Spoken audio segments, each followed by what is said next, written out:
ఈ యొక్క మరి ఉపవాస ప్రార్థన సందర్భంగా ప్రభు మనతో ఉన్నారండి. ప్రభు మనతో ఉన్నారు. ఎందుకంటే ఆయన ఎక్కడైనా ఉంటాడు. ఆయన మనుషుల ఉన్న చోట ఉంటాడు. తన పరిశుద్ధులతో ఆయన ఉంటాడు. అంతేగాని చెట్టు పుట్టల్లోనూ రాయి రప్పల్లోనూ చెట్టుల్లోనూ వాటిలోనూ ఉన్నాడు. ఆయన ఉండేది ఎక్కడంటే ఆయన కోరుకున్న మందిరం ఏమిటంటే మన గుండె అనే మందిరము, మన హృదయం అనే మందిరము. దేవుడికి మహిమ కలుగును. మన హృదయం అనే మందిరం. ఆయన మనతో ఉంటాడు. సంఘంలో ఆయన ఉంటాడు. సంఘంలో కూడానండి ఎప్పుడు ఉంటాడు తెలుసా? మనందరము కూడి చేరి ఆరాధన చేస్తున్నప్పుడు ఆయన ఉంటాడు. మరలా మనం వెళ్ళిపోతా ఉంటే మనతో పాటు ఆయన మనతోటి వచ్చేస్తూ ఉంటాడు. ఎంత గొప్ప దేవుడో చూడండి. హల్లెలూయా. అదే చెప్పాడు ఆయన, నేను మిమ్మల్ని అనాథలుగా విడవను, నేను మీతోనే ఉంటాను, యుగ సమాప్తి వరకు మీతో ఉంటాను. ఎప్పుడు దాకా ఉంటాడండి ఆయన? యుగ సమాప్తి వరకు. యుగాలు ఎప్పుడో ప్రారంభమయ్యాయి. దేవుడేమో అనాదిగా ఉన్నాడు. దేవుడికి సమయం లేదండి. మనకు 2022 సంవత్సరం అవుతా ఉన్నది. కానీ దేవుడికి అలాంటి సంవత్సరాలు ఏం లేవు. ఆయన కోటాను సంవత్సరాల నుంచి, లెక్కలేని సంవత్సరాల నుంచి ఆయన ఉన్నాడు. కానీ ఇక్కడ చూసినట్లయితే మరి దేవుడు అనంతుడు అనేది కూడా మనం గమనించాలి. దేవుడు మరి మనుషులలో నివాసం చేసేవాడు, తన పరిశుద్ధులతో ఉండేవాడు. దేవునికి స్తోత్రం. ఇప్పుడు మనం ప్రార్థన చేశాం. అండ్ యేసుప్రభు వారు కూడా రండి ఈ లోకంలో ఉన్నప్పుడు ఆయన ప్రార్థన చేశారు కదా. యేసుప్రభు వారు కూడా ఏం చేశారు? ప్రార్థన చేశారు. ఇక్కడ కొన్ని విషయాలు మనం ప్రార్థన గురించే ఉదయకాలము మనం ధ్యానించుకోబోతున్నాం. యేసుప్రభు వారు ప్రార్థన చేస్తే మరి ఆయన దేవుడై ఉన్నాడు కదా, ఆయన ఎవరికి ప్రార్థన చేశాడని మనం ఎప్పుడైనా ఒకసారి ప్రశ్న ఎవరికైనా రావాలది. మరి ఆయన ఎవరికి ప్రార్థన చేశాడంటే పిల్లరా, యేసు ప్రభు వారిలో 2 స్వభావాలు ఉన్నాయండి. ఎన్ని స్వభావాలు ఉన్నాయండి? 2 స్వభావాలు. ఆయన ఒక పక్కన చూస్తే, లేదంటే ఒక విధంగా చూస్తే సంపూర్ణ మానవుడిగా ఉన్నాడు. మరొక ప్రక్కగా చూస్తే, లేదంటే మరొక విధానంలో గమనిస్తే ఆయన సంపూర్ణ దేవుడిగా ఉన్నాడు. ఈ మానవుడిగా ఉన్న యేసు ప్రభు ఈ దేవునిగా ఉన్న ప్రభుకి ఆయన మొర్ర పెడుతూ ఉన్నాడు. ఆయన దగ్గర నుంచి విషయాలన్నీ కూడా తెలుసుకుంటూ ఉన్నాడు. ఇది మీకు అర్థం అవడానికి ఒక మాట ఉంటుంది బైబిల్ గ్రంథంలో. అది ఏంటంటే, శిష్యులు అడుగుతారు, ప్రభు నీవు ఎప్పుడు వస్తావు, ప్రభు నీ రాకడకు సూచనలు ఏంటి అంటే, ప్రభు అంటాడు కదా, మరి ఆ దినము ఆ గడియ తండ్రికి తప్ప మరి ఎవరికి కూడా తెలియదు, ఈవెన్ కుమారుడికి కూడా తెలియదు అంటాడు. అంటే ఆయన నర రూపంలో ఉన్నప్పుడు నరులు ఎవరికి అది తెలియదు, ఒక్క దేవుడికి మాత్రమే తెలుసు. అంటే అది ఎలాగంటే చెప్తున్నాడు పిల్లరా, నేను నర స్వభావం ఉన్నాను కాబట్టి అది మీకు ఇప్పుడు వీలు పడదు, అది నాకు కూడా తెలియదు అన్నట్టుగా. కానీ దేవుడికి మాత్రమే, తండ్రికి మాత్రమే అది తెలిసి ఉంటుంది అనేది దేవుడు మరి అక్కడ చెబుతున్న విషయాన్ని మనం గమనిస్తున్నాం. యేసుప్రభు లోపల ఉన్నప్పుడు ప్రార్థన చేశాడు, శారీరరీతిగా తండ్రికి మొర పెట్టుకున్నాడు. మరి పిల్లరా ఈ విషయాలన్నీ కూడా మనం గమనించవలసిన వారమై ఉంటున్నాం. రండి ఇక్కడ చదవబడిన వాక్య భాగంలో 4వ వచనంలో, అపోస్తల కార్యములు 1వ అధ్యాయము 4వ వచనంలో ఉన్న విషయం ఏంటంటే పిల్లరా, ఆయన వారిని కలుసుకొని ఇలాగ ఆజ్ఞాపించెను, మీరు యెరూషలేములో నుండి వెళ్ళిపోవద్దు. యెరూషలేము నుండి ఏం చేస్తారు? వెళ్ళిపోవద్దు. నా వలన విన్న సంగతులను వాగ్దానం కొరకు మీరు కనిపెట్టండి. మీరు వెళ్ళవద్దు. దేనికి వెళ్ళవద్దు? అప్పుడు ఈ సందర్భం ఏమిటంటేనండి, యేసు ప్రభు వారు ఏమండి ఆయన చనిపోయి సమాధి చేయబడి తిరిగి లేచిన సందర్భం. ఆయన వారికి కనబడితే వీళ్ళు అనుకున్నారు కదా, ఇక యేసు ప్రభు లేచిపోయాడు, మరలా మాతో వచ్చేస్తాడు, మేము ఎప్పటిలాగా పరిచర్య చేసుకుంటామని వాళ్ళు అనుకున్నారు. కానీ ప్రభు వారికి చెప్పాడు, నేను మీతో ఆత్మరూపిగా ఉంటాను. ఎలా ఉంటాను? నేను మీతో ఆత్మరూపిగా ఉంటాను. పిల్లరా 2000 సంవత్సరాల క్రితం ఆయన చెప్పాడు, ఈ ఉదయకాలం కూడా ఆయన ఆత్మరీతిగా మనతోనే ఉన్నాడు. ఎక్కడ ఆయన వాక్యం ప్రకటించబడుతున్నా, ఎక్కడ పరిశుద్ధులు ప్రార్థన చేస్తున్నా, ఎక్కడ పసిపిల్లలు ప్రార్థన చేస్తున్నా ఆయన ఆత్మ సంచారం అక్కడ ఉన్నది. దేవునికి మహిమ కలుగును గాక. హల్లెలూయా. ప్రార్థన మన యొక్క సొత్తు కాదండి. మనం యుక్తంగా ఎలాగ ప్రార్థన చేయాలో మనకు తెలియదు. నిజానికి దేవుడే మనకు ఎవరి కొరకు ప్రార్థన చేయాలో, ఎందుకొరకు ప్రార్థన చేయాలో, కొన్నిసార్లు ఎప్పుడు ప్రార్థన చేయాలో కూడా చెప్తా ఉంటాడు. కొంతమంది పాదరులు పడుకున్నప్పుడు వాళ్ళు చెప్పిన సాక్ష్యం ఏంటంటే, దేవుడు వాళ్ళని లేపుతా ఉంటాడు, లేవు పలానా ఆయన కొరకు ప్రార్థన చేయి అంటా ఉంటాడు. మనకు అర్థం కాదు, మనమేం మంచి నిద్రలో ఉంటాం. మరి పాస్టర్లు అందరూ ఏదో అలసిపోయి ఉంటాం. కానీ ప్రభు యొక్క ఆత్మ ప్రేరేపణ చేస్తుంది, పలానా వారి కొరకు ప్రార్థన చేయంటూ ఉంటుంది. చేసినప్పుడు పిల్లరా నిజంగానే మరి వారేదో ఆపదలో ఉంటారు. తర్వాత మనం కనుక్కుంటే మేము బ్రదరు మరి ఇలాగ వచ్చిందండి, బ్రదరు మరి ఇలాగో వచ్చిందండి అంటే వాడు చెప్తారు, అయ్యా ఆ సమయంలో నేను కష్టము గుండా వెళ్తా ఉన్నాను, ఆ సమయంలో నేను ఇబ్బంది గుండా వెళుతున్నాను కనుక నాకు మరి నేను ఇబ్బంది పడుతూ ఉన్నాను కనుక నేను మీ ప్రార్థన వలన తప్పించబడ్డాను అని వారు సాక్ష్యం చెప్పడం మనం వింటూనే ఉంటాము. చూడండి ఇక్కడ ఏమంటున్నాడంటే వారిని కలుసుకున్నాడు. ఆ పై వచనాల్లో మనం చూస్తే ఆయన నేను సజీవుణ్ణని వారికి రుజువు చేసుకున్నాడు. యేసు ప్రభు పిల్లరా సజీవుడు. చాలా మంది అడుగుతూ ఉంటారు కదా, మరి మీ దేవుడు సజీవుడు అంటున్నారు కదా, ఒకసారి కనబడితే పోలా అంటూ ఉంటారు. దేవుడు అంత ఈజీగా కనబడితే మనం ఉండమండి. ఎందుకంటే ఆయన దహించు అగ్ని, ఆయన రోషము గల దేవుడు, పరిశుద్ధుడైన దేవుడు. మన యొక్క కొదువలతో కొరతలతో మానవ స్వభావంతో ఏమంటే స్వార్థంతో ప్రతి దానితో మనం దేవుని కనబడాలని అడిగితే మనము పిల్లరా ఆయన యొక్క పరిశుద్ధతను మనము తట్టుకోలేము. ఇక్కడ ఇంకో మాట కూడా నేను చెప్పను, అది ఏంటంటే మరి ప్రేమగల దేవుడు అంటున్నారు కదండి. ప్రేమగల దేవుడు అంత భయానకమైన అగ్నిగుండాన్ని ఏమండి అంత మరి అగ్ని ఆరదు, పురుగు చావదు, ఎప్పుడు కూడా భాస్వరంతో మండే ఆ యొక్క అగ్నిగుండాన్ని మనుషుల కొరకు ఎలా చేశాడండి అని చాలా మంది అడుగుతూ ఉంటారు పిల్లలు. కానీ దైవలేఖనం ఏం సెలవిస్తుందంటే నరకం అనేది మనుషుల కొరకు చేయబడలేదు, అపవాదికిని వాని దూతలకు చేయబడింది ఈ నరకము. మరి దేవుడు ప్రేమ కలిగిన వాడు కదా, మరి మరి మనిషిని ఎందుకు అక్కడ పంపిస్తున్నాడంటే దేవుడు పంపడండి. దేవుడు ఎన్నడూ కూడా ఎవరిని ఎక్కడికి ఆయన నరకానికి ప్రత్యేకంగా ఎవరిని పంపడు. మరి ఎందుకు వెళ్తున్నారు మనుషులు? ఎందుకు వెళ్తున్నారంటే పిల్లరా పరలోకంలో నా ప్రకాశమానానికి, పరలోకంలో నా పరిశుద్ధతను తట్టుకోలేక వారు పరిగెత్తుకొని పోయి వారు నరకంలో పడిపోతూ ఉంటారు. లేఖనం ఇంకా ఏం సెలవిస్తుందంటే మరి పరిశుద్ధత కలిగి ఉండుటకు మీరు ప్రయాస పడండి. పరిశుద్ధత లేకుండా ఎవడు కూడా దేవుణ్ణి చూడలేడు. దేవునికి మహిమ కలుగును. పరిశుద్ధత అంటే అర్థం ఏంటంటే పిల్లరా ప్రత్యేకంగా ఉండటం అండి. ఏంటంటే పరిశుద్ధ అంటే అర్థం ఏంటి? ప్రత్యేకంగా ఉండటం. అందరితోనే కలిసి ఉంటారు కానీ అందులోనే మరలా ప్రత్యేకంగా ఉంటారు. అందరికి తెలుసు పిల్లరా, ఒక తామరాకు ఆ నీళ్ళలోనే ఉంటది కానీ దాని పైన నీళ్లు వేస్తే ఏమాత్రం కూడా అది అంటుకోకుండా ఉంటుంది.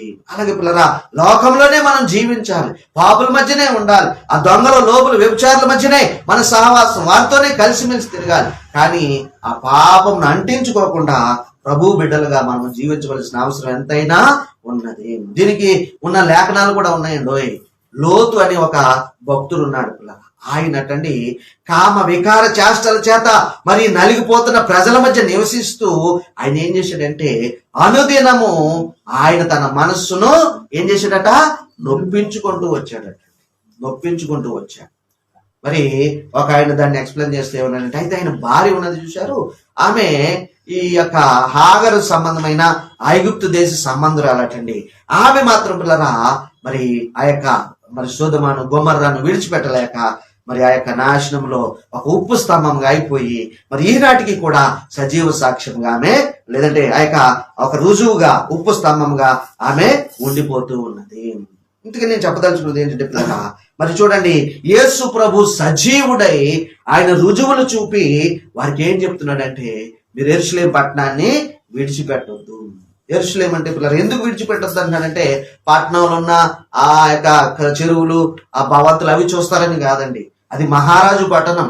అది ఏంటంటే అది మహారాజు యొక్క పట్టణం. కోటలు అవన్నీ కూడా ఉంటాయి, వాటిని చూడమని కాదు. కానీ మీరు ఎందుకు ఉండాలంటండి ఇదిగో మీరు యెరూషలేము నుండి వెళ్ళక 4వ వచనంలో నా వలన విడిన తండ్రి యొక్క వాగ్దానం కొరకు మీరు కనిపెట్టండి. కనిపెట్టుట ప్రార్థనలో పిల్లలు అంటే ప్రార్థన చేస్తూ ఉండండి. మీరేం చేస్తారు? మీరు ప్రార్థన చేస్తూ ఉండండి. ప్రార్థనలో ఎడతెగకుండా ఉండండి. ప్రార్థనలో మరి మీరు అలసిపోవద్దు. ప్రార్థనలో మీరు మరి సొమ్మసిల్లిపోవద్దు. ప్రార్థన చేస్తూ ఉండండి. నా తండ్రి ఎన్నో వాగ్దానములు చేశాడు, ఆ వాగ్దానముల కొరకు మీరు కనిపెట్టి ప్రార్థన చేయటము ఎంతైనా అవసరం అనేది ఆయన సెలవిస్తున్నాడు. అలాగే 14వ వచనంలో కూడా అదే మాటను వారు అక్షరాలా పాటిస్తున్నారు. చదువుదాం ఒకసారి. వీరందరూ వీరితో కూడా కొందరు స్త్రీలను యేసు తల్లి అయిన మరియయు సహోదరులను ఏక మనసుతో ఎడతెగక ప్రార్థన చేయుచుండిరి. దేవునికి స్తోత్రం చెప్దాం. హల్లెలూయా. యేసు ప్రభు ఆజ్ఞాపించాడు, వారు చేస్తూ వచ్చారు. అండ్ ప్రార్థన చేయటం అనేది పిల్లరా మనకి ఇష్టం ఉంటే చేయటం, కష్టమైతే మానేయటం అనేది కాదండి. ప్రార్థన ఒక ఆజ్ఞ అండి. ప్రార్థన ఏమిటండి? ఒక ఆజ్ఞ. అదే రీతిలో ఉపవాసించుట అనేది కూడా ఒక ఆజ్ఞ అండి. మనకి ఇష్టమైతే చేయటం, కష్టమైతే మానేయటం, ఆరోగ్య కారణాలను బట్టి ఎవరైనా చేయలేకపోతే అది అర్థం చేసుకోవచ్చు. కానీ పిల్లరా మరి చేయగలిగిన వారందరూ కూడా ప్రార్థన చేయాలి, ఉపవసించాలి. ఇవి ఆజ్ఞ ప్రకారంగా అవి మరి ఇవి చెప్పబడ్డాయి. ఒక ఆజ్ఞ అండి.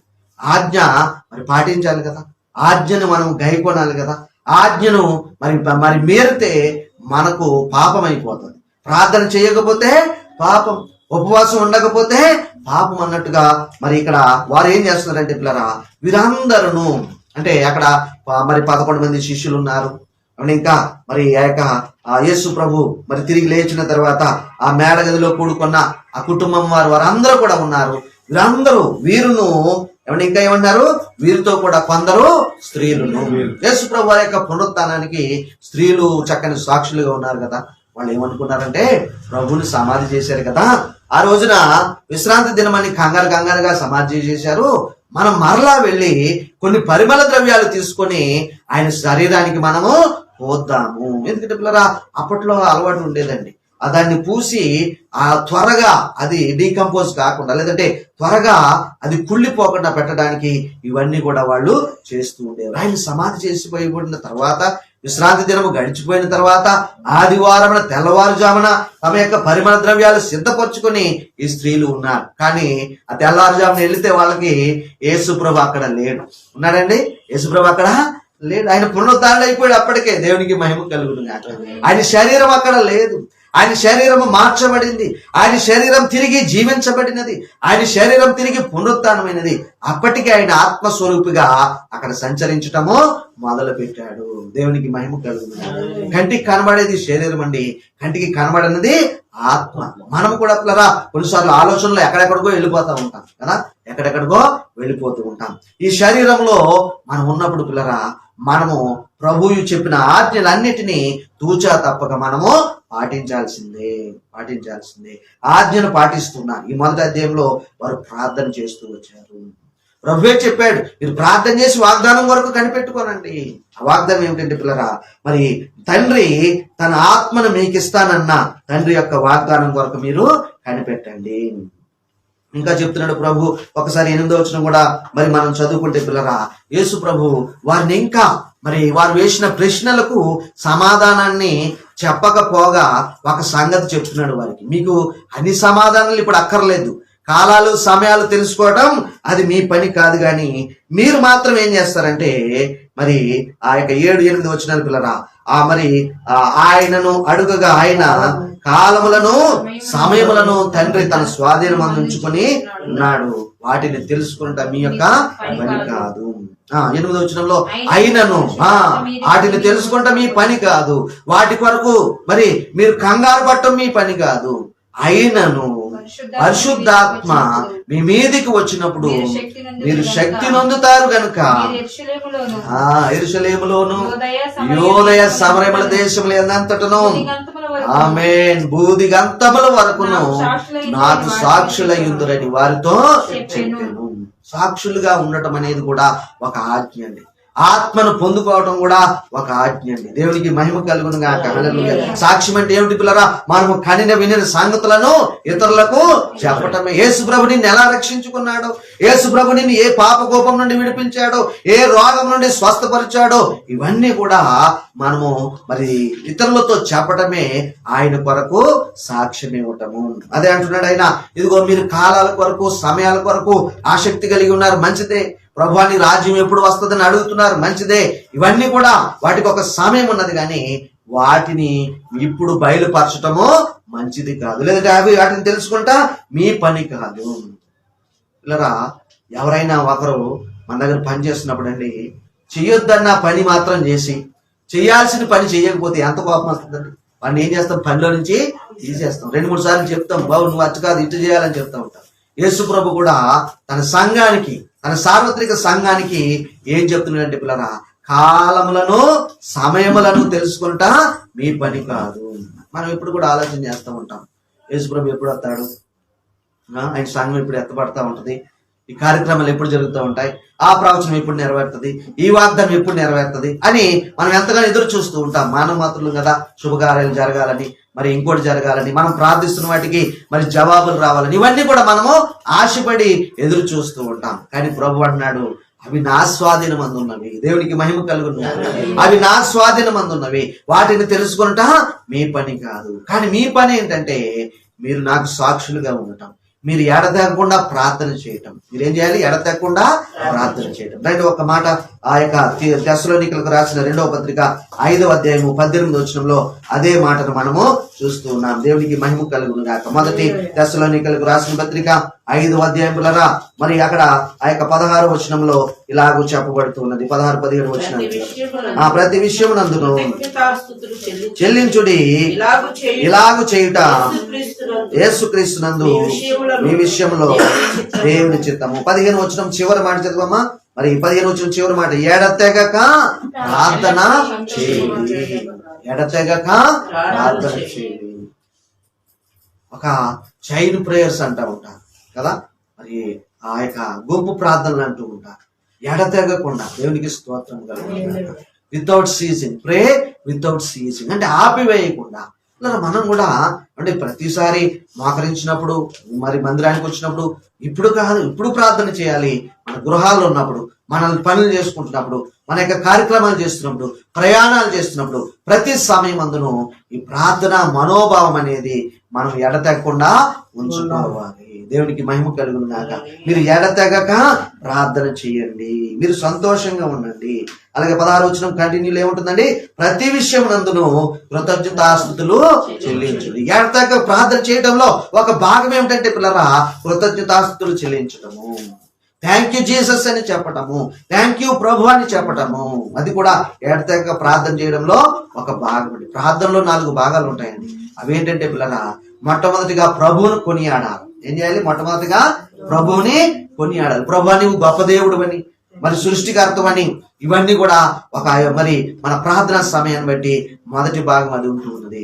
రెండవది ఏం చేయాలంటే పిల్లరా, మన పాపాలను మనము ఒప్పుకోవాలి. తెలిసి తెలియక చేసిన ప్రతి అపవిత్రతను, ప్రతి ఒక్క పిల్లరా అతిక్రమాన్ని ప్రభు సన్నిధానంలో మనము ఒప్పుకోవలసిన వారమైంది. ఎప్పుడిది, ప్రార్థన చేసేటప్పుడే. అలాగే మూడవది చూసినట్లయితే ఈ యొక్క కృతజ్ఞతాస్తుతులు చెల్లించాలి. ఎడతెగక ప్రార్థన చేయండి. ఏమండి మీరేం చేస్తారు, ప్రతి విషయమునందును కృతజ్ఞతాస్తుతులు చెల్లించుడి. కొన్నిసార్లు అటండి ప్రతి విషయం నందు చేయమన్నారు కదా, ప్రతి సమయం నందు చేయమన్నారు కదా.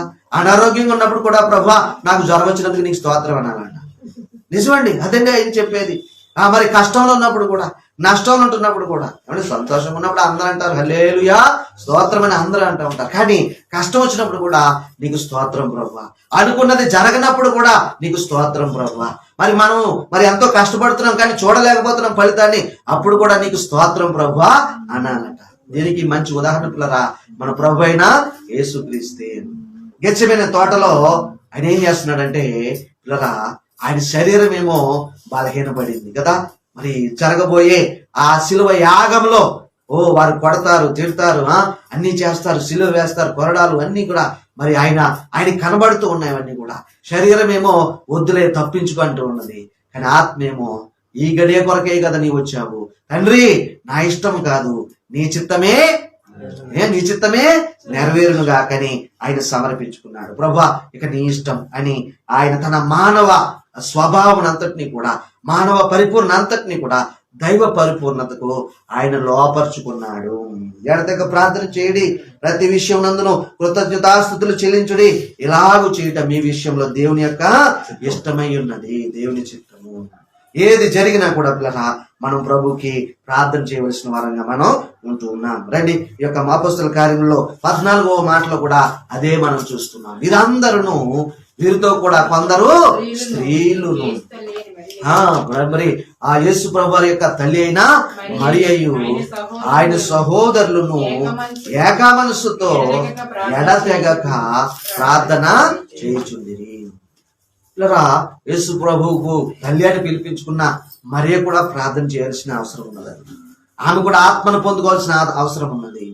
చాలా మంది మరి ఒక తప్పు బోధ ఏమిటంటే పిల్లరా, చాలా మంది మరియమ్మ గారికి ప్రార్థన చేస్తూ ఉంటారు, మరియమ్మ బొమ్మను పెట్టుకుంటూ ఉంటారు, దాన్నే కొనియాడుతూ మరి లేదంటే దాన్నే పూజిస్తూ ఉంటారు. కానీ కాదు పిల్లలు, ఈ వాక్య ప్రకారము ఆమె కూడా మనకలాగా ఒక మానవాత్మురాలే. ఆమెకు ఏమి దైవాంశం ఏమి లేదండి, ఆమెలో దైవత్వం ఏమి లేదు. ఒక్క దైవము యేసు ప్రభు తప్ప మరెవరు కూడా లేరు పిల్లలు. ఈ లోకంలో ఏమంటే దేవుళ్ళు అనబడిన వారు, దేవతలు అనబడిన వారు, మహాత్ములు అనబడిన వారు, ప్రభువులు అనబడిన వారు అనేక మంది ఉండవచ్చు గాక, కానీ అందరికీ ఒకే ఒక్క దేవుడు, ఆయనే ప్రభు అయిన యేసుక్రీస్తు. ఈ లోకంలో మరణాన్ని జయించి తిరిగి లేచిన మరి పునరుత్థాన దేవుడు మన ప్రభు అయిన యేసుక్రీస్తు. అలాగే ఇదిగో ఆత్మ వలె నేను మీ అందరితో ఉంటాను అని చెప్పి వాగ్దానం చేసిన ఏకైక దేవుడు మన ప్రభు అయిన యేసుక్రీస్తు. వీరందరూ శిష్యులు మొదలగు వారు అందరూ కూడా అలాగే ఆ యొక్క మరి యేసు ప్రభువును వెంబడించిన, ఆయనను ప్రేమించి ఆయనను స్వస్థత పొందుకున్న స్త్రీలండి వీరెవరో తెలుసా మీకు?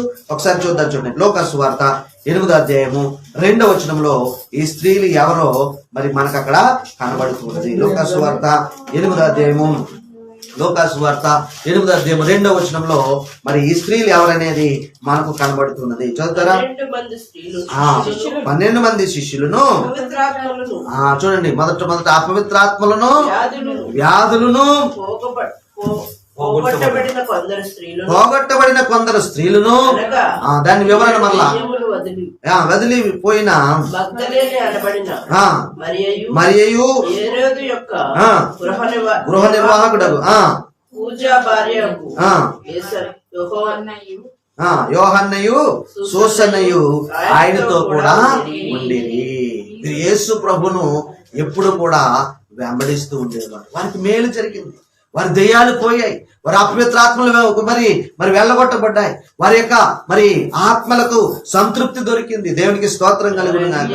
మరి ఏమన్నాడు చూడండి, అపవిత్రాత్మలను, వ్యాధులను పోగొట్టబడిన కొందరు స్త్రీలు. మరి ఈ యొక్క సాతానుడు ఈ పడిపోయిన తన రూపముతో అపవిత్రాత్మల వలె ఎవరు దొరుకుతారా నాకు అని అతడు చూస్తున్నాడు. వానికి శరీరం లేదండి, దేవుడు వానికి శరీరం అమర్చలేదు కదా.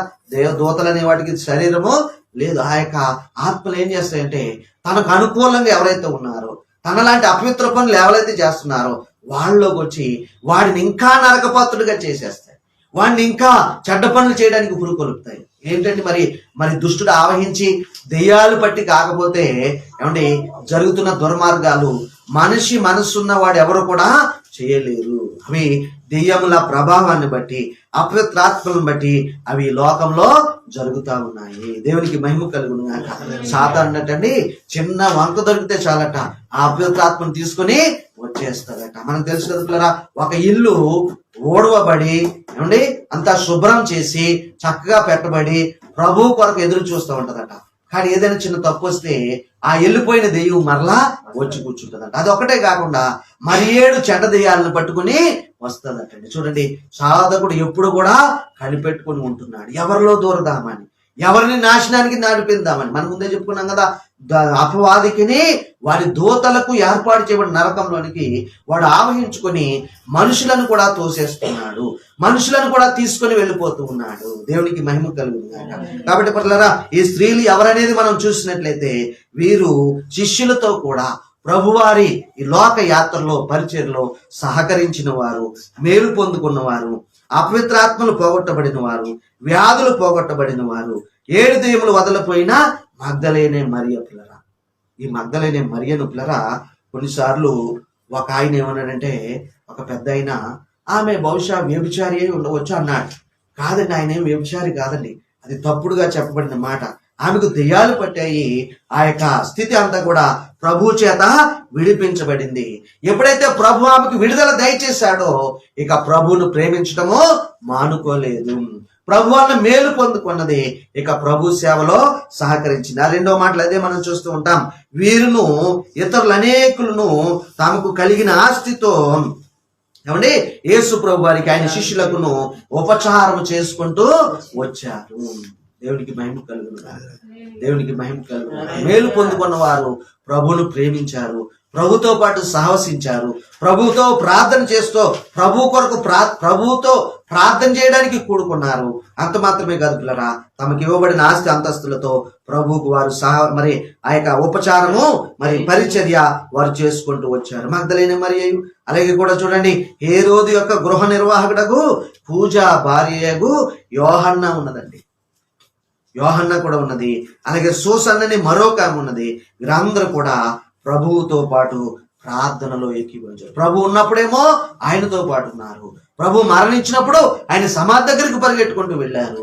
ఏమంటే ప్రభు లోకంలో ఉన్నప్పుడు ఆయనకు పరిచర్య చేయడానికి తమ ఆస్తితో ఉపచారం చేయడానికి ఉపక్రమించారు వారు. అలా అంత మాత్రమే కాదు పిల్లరా, ఆయన ఆరోహణ వెళ్ళిపోయిన తర్వాత ఆత్మరూపిగా వారి దగ్గరకు వచ్చిన తర్వాత వారు ప్రార్థనా గుంపులో కూడా ఉన్నారు. అదే మనం చదువుతున్న 14వ వచనంలో వీరందరూ వీరితో కూడా కొందరు స్త్రీలను యేసు తల్లి అయిన మరియయు ఆయన సహోదరులు కూడా వచ్చారండి.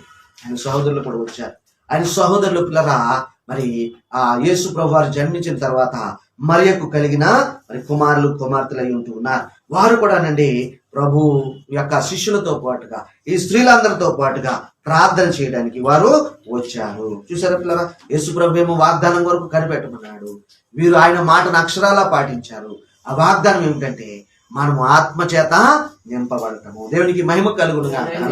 దేవుడు మనల్ని ఒంటరిగా విడవలేదండి, మన సమస్యలతో మనమే సతమతమైపోవాలని విడిచిపెట్టలేదు. ఆయన తన ఆత్మ కాపుదలను, తన ఆత్మ నడిపింపును, ఆత్మ ప్రభావమును మనకు అనుగ్రహించి ఉన్నాడు. దేవునికి స్తోత్రం కలుగునుగాక. నీవు నేను కూడా పిల్లరా మనం ఆలోచన చేసుకుంటే ప్రభు మనకి ఎన్నో మేలులు చేశాడు కదా, మనం ఆయనకు థ్యాంక్ యూ చెప్పడానికి ఎన్నో కారణాలు ఉన్నాయి కదా, ఎన్నో ఉంటాయి. ప్రభు 2021 అంతా మీరు మమ్మల్ని కాపాడారు, 2020 లాక్డౌన్ లో మమ్మల్ని కాపాడారు, ఇదిగో 2020లో మమ్మల్ని 2022లో మమ్మల్ని ప్రవేశపెట్టారు అని ఎన్నో థ్యాంక్స్ చెప్పడానికి ఎన్నో కారణాలు మనకి కనబడతా ఉంటాయి. దేవుడు ఎల్లప్పుడూ మేలులు చేస్తూనే ఉన్నాడు. దేవుడు ఎల్లప్పుడూ మేలులు చేస్తున్నాడు. మన కంటికి కనబడకపోవచ్చు కొన్నిసార్లు, మరి అపాయం నుండి తప్పించబడ్డాం, మనకు కనబడకపోవచ్చు. అపవిత్రాత్మలు వెంబడిస్తున్న అపవిత్రాత్మల నుండి మనల్ని తప్పించడము మరి అది మన కంట కనబడకపోవచ్చు, కానీ ఆయన మనల్ని తప్పిస్తూనే ఉన్నాడు, ఆయన మనల్ని నడిపిస్తూనే ఉన్నాడు. మనకు పిల్లరా మరి ఆకలి దప్పులు లేకుండా, ఏమంటే అప్పులు బాధల సమస్యలు లేకుండా ప్రతి సౌభాగ్యాన్ని పిల్లరా, ప్రతి ఆశీర్వాదాన్ని ఆయన మనకు అనుగ్రహిస్తూనే ఉన్నాడు. దేవునికి మహిమ కలుగునుగా. కీలక పిల్లరా, అపోస్తల కార్య గ్రంథంలో చూస్తే ప్రతి అధ్యాయంలోనూ వారు ప్రార్థన చేసిన సందర్భాన్ని మనం చూస్తూ ఉంటాం, ప్రార్థన చేసిన సందర్భాన్ని మనం చూస్తూ ఉంటాము. మరి కాబట్టి ప్రార్థనలో మనం కొనసాగవలసిన వారం ఉంటున్నాం, ప్రార్థన కొరకు మనల్ని మనం పురుకొల్పవలసిన వారం ఉంటున్నాం, ప్రార్థన కొరకు ఒక సమయాన్ని ఒక స్థలాన్ని ఏర్పాటు చేసుకోవాల్సిన వారం ఉంటున్నాం. కనుక పిల్లరా ఇటువంటి వాగ్దానం కొరకు కనిపెట్టుట కొరకు మనందరం కూడా ప్రార్థన చేయవలసిన వారంగా మనం ఉంటున్నాం. చివరిగా 8వ మాట ఒక్కసారి చదువుకుందాం. చూడండి, ఇదిగో కాలాలు సమయాలు తెలుసుకుంటే మీ పని కాదు, కానీ మీరేం చేస్తారంటే పరిశుద్ధ ఆత్మ మీ మీదకి వస్తాడు. ఆత్మస్వరూపి అయిన దేవుడు ఇప్పుడు శరీరంతో లేని ఆ యేసు ప్రభు మనలోనికి మన మీదకు మన జీవితాలను నడిపించడానికి ఆయన ప్రభువుగా వస్తూ ఉంటాడు. అదే దాన్ని మనము పరిశుద్ధాత్మ బాప్తిస్మం అంటూ ఉంటాం. అనగా ఆత్మ చేత నింపబడటం, యేసు చేత నింపబడటము, యేసును కలిగి ఉండటం పిల్లరా. మరి అది మీరు వచ్చినప్పుడు మీరు ఏం చేస్తారంటే మీరు శక్తిని పొందుకుంటారు. దేవునికి మహిమ కలుగును కాక. పిల్లరా యేసు ప్రభు వారికి ఉన్న ఒక బిరుదు ఏమిటంటే ఆయన ఆశ్చర్యకరుడు, ఆలోచనకర్త, బలమైన దేవుడు. బలము శక్తి ఆయన దగ్గర ఉన్నది, అది ఆయన మనకి ఇస్తాడు. అంత మాత్రమే కాదు, ఆయన నిత్యుడగు తండ్రి, అనాదిగా ఉన్న తండ్రి, సృష్టికర్త అయిన దేవుడు. ఆది యందు వాక్యముగా ఉండెను, వాక్యము దేవుని యొద్ద ఉండెను. ఏమంటే ఇంకా వాక్యము దేవుడై ఉండెను. ఆ వాక్కుగానున్న ఆ దేవుడు పిల్లరా ఆయన మరి ఆ వాక్యము ఏం చేసిందంట? అదే యోహాను సువార్త 1వ అధ్యాయము 1వ వచనాన్ని మనం చదువుకున్నాం. అలాగే 14వ వచనంలో కూడా మనం చదువుకుంటే ఏముంటదంటే ఆ యొక్క వాక్యముగా ఉన్న దేవుడు, ఆ స్వరముగా ఉన్న దేవుడు కృప మరి శరీరధారి అయి అంటే ఉన్నదా శరీరధారి అయి ఆయనే యేసు ప్రభుగా ఈ లోకంలోనికి వచ్చాడు. అనాదిగా ఉన్న దేవుడు పిల్లరా శరీరమును దాల్చుకొని కృపాసత్య సంపూర్ణుడుగా మన మధ్య నివసించాడు. దేవునికి మహిమ కలుగును. దేవాతి దేవుడు పిల్లరా మనలో ఒకటిగా మారిపోయాడు. ఆయనకి ఇమ్మానుయేల్ అనే పేరు ఉందండి. ఇమ్మానుయేల్ అనే పేరుకి అర్థం ఏంటంటే దేవుడు మన మధ్యలోనికి వచ్చేసాడు. అదే దేవుడు మనకు తోడని మనకు అంటూ ఉంటాం. దాని అర్థం ఏంటంటే పిల్లరా, దేవుడు మనుషులలో సంచరించడానికి వచ్చాడు. కారణం ఏంటంటే పిల్లరా, మనలను ఆయనలాగా మార్చడానికి, మనలను మంచివారిని చేయడానికి, మన యొక్క అపవిత్రాత్మ సంబంధమైన అలవాట్ల నుండి, ఇబ్బందుల నుండి, ఇరుకుల నుండి, ఆ యొక్క విషయాలన్నిటి నుండి మనల్ని విడిపించి తన స్వరూపంలోనికి మార్చడానికి ఈ పరిశుద్ధాత్మనే అనగా పరిశుద్ధాత్మునిగా ఆయన మనలో నివాసము చేస్తున్నాడు. చివరిగా ఒక హెచ్చరిక పిల్లరా, అదేమిటంటే రక్షించబడిన మనము పూర్వము ఏదో ఒక బ్యాడ్ హ్యాబిట్స్ లేదంటే అలవాట్లు మనం కలిగి ఉన్నాము. వాటన్నిటి నుండి మనం మారు మనసు పొందాం. కానీ శోధకుడు అటండి ఆ అలవాట్లతో మరలా మనల్ని దాడి చేస్తాడట. అదే యొక్క పూర్వపు జీవితానికి రమ్మని లాగుతూ ఉంటాడట. అటువంటి సందర్భంలో శక్తి కలిగిన ఆత్మదేవుడైన యేసు ప్రభు యొక్క కృప మనందరికీ కావాలి. అందుకనే మనము ప్రతిదినము ప్రార్థన చేసుకుంటూ ఉండాలి. అందుకనే ఉపవసిస్తూ ఉండాలి. మన శరీరాన్ని అందుబాటులోనికి తెచ్చుకుంటూ ఉండాలి. దేవునికి మహిమ కలుగుతుంది. ఈ శరీరం పులరా మనకొక శత్రువు అండి. ఈ లోకము మనకొక శత్రువు పులరా. అలాగే సాతానుడు ఉండనే ఉన్నాడు. వీళ్ళందరూ కూడా మనల్ని మరలా పాత విషయాల్లోనికి లాగడానికి, పాత మురుకులోనికి లాగడానికి, ఎప్పుడూ కూడా అపవిత్రమైన పనులకు లాగడానికే మనల్ని చూస్తాడట పిల్లరా. కానీ ప్రభు శక్తితో వాటన్నిటినీ మనము జయించడానికి దేవుని ఆత్మ వాగ్దానము మనకు ఉన్నది. దేవునికి మహిమ కలుగును గాక. నీ బాధ నువ్వే పడని దేవుడు మనం వదిలిపెట్టలేదు. కానీ నేను నీకు సహాయం చేస్తాను, నేను నీలో ఉంటాను, నేను నీతో వస్తాను, నేను నీకు తోడుగా ఉంటాను, నేను నీకు తండ్రిగా ఉంటాను, నేను నిన్ను తల్లి వలె ఆదరిస్తాను అని అనేక వాగ్దానములు పిల్లరా ఆయన మనకు ఇస్తూ ఉన్నాడు. అదే మనం చదువుకుంటున్నాం. పరిశుద్ధాత్మ మీ మీదకి వచ్చినప్పుడు మీరు శక్తి పొందుతారు. అప్పుడు మీరు పాపాన్ని జయించేవారిగా ఉంటారు. ఇదిగో అపవిత్ర బ్రతుకుతున్న వారి మధ్య వెలుగు వలె జీవించడానికి మీరు ఉంటారు. లోకానికి ఉప్పులాగా జీవించేవారిగా ఉంటారు. లోకానికి వెలుగులాగా జీవించేవారిగా మీరు ఉంటారు. మీరు అప్పుడు నాకు సాక్షులై ఉంటారు. దేవునికి మహిమ కలుగును గాక. అప్పుడు మీరు నాకు సాక్షులై ఉంటారు. మీరు యెరూషలేములో సాక్షులుగా ఉంటారు. యోదయ సమరయ దేశంలో ఎంతటా సాక్షులుగా ఉంటారు. అంటే నువ్వు ఎక్కడ ఉన్నా నీవు నన్ను కలిగి ఉంటే నా కొరకు సాక్షిగా ఉంటావు అని దాని అర్థం కదా. మరి అలాగే నీవు ఒంటరిగా లేవు. నీవు ప్రార్థన చేసుకుని ఆత్మను పొందుకొని మనము పిల్లలు ఆత్మచేత నింపబడి ప్రభు వాగ్దానమును మనం స్వతంత్రించుకుంటే ప్రభు శక్తి మనకు అందుబాటులో ఉంటుంది. దేవునికి మహిమ కలుగును గాక. ఏడతెక్క ప్రార్థన చేయడానికి మనం ఒక తీర్మానం తీసుకున్నాం. ఆత్మచేత నింపబడటానికి మనం ఒక తీర్మానం చేసుకున్నాం. 1-2 నిమిషాలు మనం ప్రార్థన చేద్దాం పిల్లలు. దేవునికి మహిమ కలుగును గాక. హల్లెలూయా. Praise the lord, praise the lord, praise the lord. అందరూ కూడా ప్రభు సన్నిధిలో ఒప్పుకున్నామండి. ప్రభు సన్నిధిలో మనం సమర్పణ చేసుకున్నాం. హల్లెలూయా, హల్లెలూయా. అవును ప్రభా, ఇదిగో ఈ యొక్క అపవిత్రమైన లోకంలో నేను నీ కొరకు ప్రత్యేకింపబడిన దానను, ప్రత్యేకింపబడిన వాడను. హల్లెలూయా, హల్లెలూయా. Praise the lord, praise the lord, praise the lord.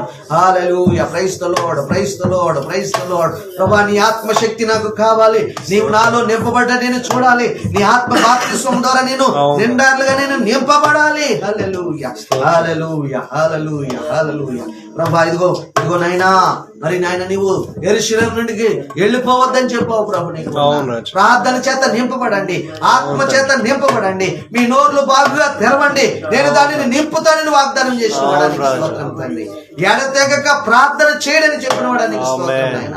కృతజ్ఞతాస్తుతులతో, పాప ఒప్పుకోలుతో, అవసరాలు చెప్పుకోవడంతో మరి ప్రార్థన చేయడని చెప్పిన వాడానికి స్తోత్రం నాయన. ఇదిగో ప్రభా, మేము నిన్ను ఘనపరుస్తున్నాం. మా ప్రార్థనలో నాయన నిన్ను కొనియాడుతున్నాం ప్రభా. మా ప్రార్థనలో ప్రభా మా యొక్క అతిక్రమాలు, పాపాలు, లోటుపాట్లు ఒప్పుకొంచున్నాం తండ్రి. అయ్యా, మా ప్రార్థనలో ప్రభా నీవు చేసిన మేలుల కొరకు నీకు స్తుతి, స్తోత్రము, థ్యాంక్ యూ జీసస్ అని చెప్పుకుంటున్నాం ప్రభు. నీకు వందనాలు. అంత మాత్రమే కాదు ప్రభా, ఇదిగో మా ప్రార్థనలో మాకు అక్కరగానున్నవేమో మేము అడుగుచున్నాము తండ్రి. నీకు మరి మీరు ప్రార్థన చేయనప్పుడు వేటిని అడుగుతారో అవి మీకు దొరికినవని నమ్మనండి. నమ్మండి అవి మీరు పొందుకుంటారని చెప్పిన వాడా, నీ ఆత్మచేత నింపబట్టాన్ని ప్రభా, నీ కొరకు సాక్షులుగా శక్తినిచ్చేవారిగా, శక్తిని కలిగి సాక్ష్యం ఇచ్చేవారిగా, మా నోరుని తెరిచేవారిగా ఉంటున్నామని మేము నమ్ముచున్నాం ప్రభా. నీకు వందనాలు తండ్రి. ఏడతెక్క ప్రార్థన చేయడానికి మరొకసారి మమ్మల్ని మేము సమర్పించుకుంటూ ఉన్నాం. నీకు కృతజ్ఞతాస్తుతులు చెల్లించడానికి మమ్మల్ని మేము సమర్పణ చేసుకుంటున్నాం ప్రభు. నీకు వందనాలు. ఇదిగో ప్రభా, మమ్మల్ని మేము నీ సన్నిధానంలో మరొకసారి నాయన తగ్గించుకుని తండ్రి ఈ సన్నిధానానికి వస్తూ ఉన్నాం ప్రభు. నీకు వందనాలు. ఇదిగో నా పేరు పెట్టబడిన నా జనులు తమను తాము తగ్గించుకొని తమ చెడు మార్గములను విడిచి మరి నన్ను వెతికినట్లయితే నేను వారి ప్రార్థనను వింటాను, వారి పాపాలు క్షమిస్తాను, వారి దేశాన్ని స్వస్థపరుస్తానని చెప్పిన వాడా నిన్ను గణపరచుకుంటున్నాను. ఈ మధ్య అధ్యాయంలోని ప్రభా ప్రార్థన చేసిన ప్రార్థన వీరులైనటువంటి శిష్యులను ప్రభా ఎలైన మరియను నీ నుండి ఉపకారం పొందుకున్న స్వస్థత పొందుకున్న స్త్రీలను ప్రభా ఉద్దేశంలోనికి మీరు ఉదయకాలం తీసుకుని వచ్చారు. అందుని బట్టి మిమ్మల్ని స్తుతిస్తున్నాం. మా జీవితాలను తండ్రి మరొకసారి నీకు సమర్పించుకుంటున్నాం ప్రార్థనతో ప్రభా. నేను ఈ సంవత్సరం అంతా నడుపుకుంటకు ప్రభా, జీవించుటకు తండ్రి, ఆత్మచేత నింపబడి ప్రభా అద్భుతాలు పొందుకోవడానికి, స్వస్థతలు పొందుకోవడానికి, పట్టి పీడిస్తున్న అపవిత్రాత్మలను జాడించి వేయడానికి ప్రభా నాయన నీ కృపను కోరుకుంటున్నాం ప్రభా.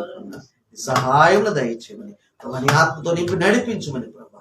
నువ్వు నిండారులుగా తండ్రి నీవు ఆత్మని వరాన్ని ప్రభా, ఆత్మని మరి నేను నింపుదలను మాకు మీరు ఇచ్చుచున్న విధానం బట్టి మిమ్మల్ని స్తుతించుకుంటూ యేసు నామములో ఈ మనవులన్నీ అడిగి పొందుకొని నామ తండ్రి.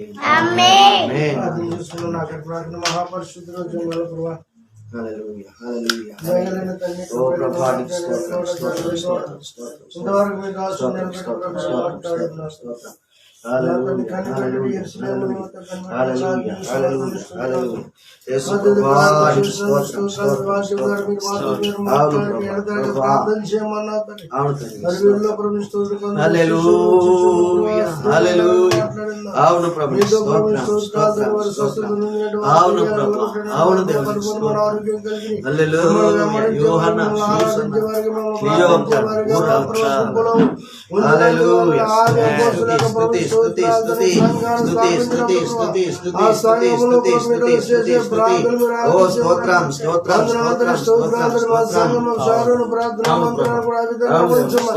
బలమైన ప్రార్థన యోగులు ఎడదక్క కూడా ప్రార్థన చేసే గుంపులను అనుగ్రహించగలుగుతారు. దయగలిగిన వాడ కృప కలిగిన గొప్ప కార్యము జరిగిన మెండల కృప కలిగిన ఏ ప్రభుత్వం చెప్పినది ఆశలు చెప్పిన వర్తమానాన్ని దీవించడం మా హృదయాల్లో మా బతుకుల్లో స్థిరపరచమని వాటి ప్రకారంగా నడవడానికి మీ కృప మీ కనిక్రమ కనిష్ట వాక్య ప్రకారంగా ప్రభు జీవించే కృప కనిక్రమంతో పాలు ఉన్న ప్రభావ లోపాలను సవరించినట్టు తన దృష్టిలో ఏదో విధంగా మేము మమ్మల్ని ఎక్కడ అవకాశం దొరుకుతుంది వాడి ప్రభు ప్రయత్నాలను ప్రవహించండి. ప్రార్థన ద్వారా ప్రభు యొక్క మహాశక్తిని బట్టి శక్తివంతులు మీ శక్తిని బట్టి మేము బలవంతులుగా ఉండాలి, శక్తులను ఉండాలి. మీ కార్యములు జరిగిన సాధన తంత్రములు ఎదిరించే సర్వాంగ కవచం ధరించండి. కృపా కనికరం అనుగ్రహించండి. మీ కృపా కనికరం మాపై ఉంచండి. చెప్పబడిన వర్తమానం దీవించండి.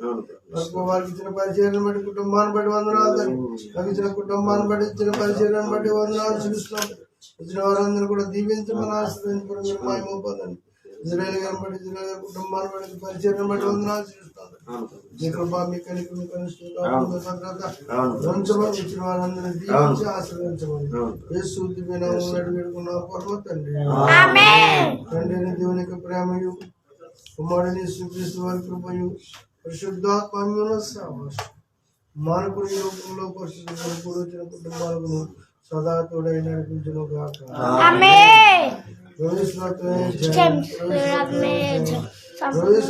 సంపూర్ణ విజయం కలుగునుగా. హల్లెలూయా, హల్లెలూయా, హల్లెలూయా, హల్లెలూయా, హల్లెలూయా.